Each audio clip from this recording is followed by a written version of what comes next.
having recently read Dr. 10th, I was pretty excited to backtrack one and read Dr. 9th. And in a way, the narrative was more interesting, but there were some choices that I did question.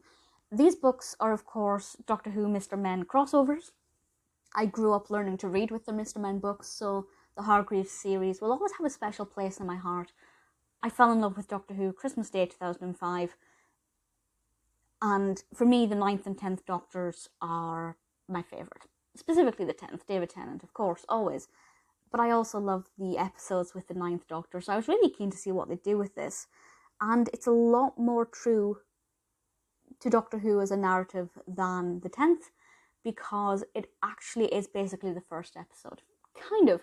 In this one, the Doctor is shopping for a hat. He bumps into this lovely shop assistant called Rose, who has a very cute design. The design of the 9th Doctor, I'm not really sure why he's blue.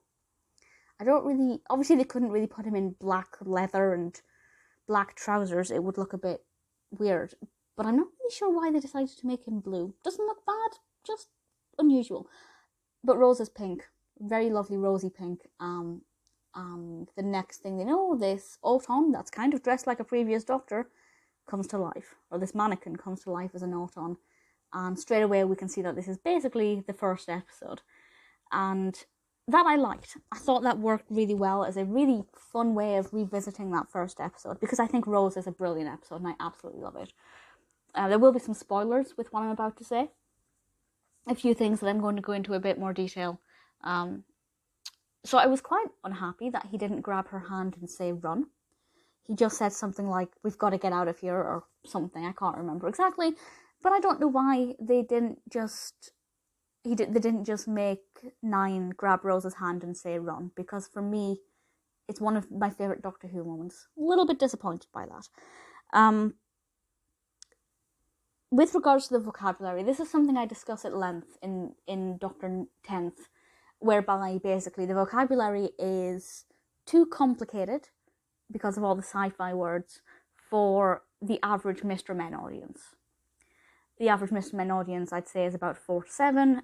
When you start getting really complicated Doctor Who words, while they're still trying to grasp English, it's obviously going to throw a spanner in the works. That's still the case here, but not so much. I'd say for the upper end, for the 7-year-old who has seen Doctor Who and is aware of the Autons, brilliant. I don't believe they'd be able to read the word Nestine consciousness without questioning their ability to read. But aside from that, the terminology is not as complicated as it is in Dr. 10th. I'd say it's a much easier read for the younger child. Obviously not overly complicated for the older reader, but if you're a Doctor Who fan, I think you'll enjoy it. We get to see inside the TARDIS, which was a lot of fun. I really like seeing the TARDIS a la Mr. Men illustration. The weird thing, though, the weird decision that was made, is the inclusion of Captain Jack.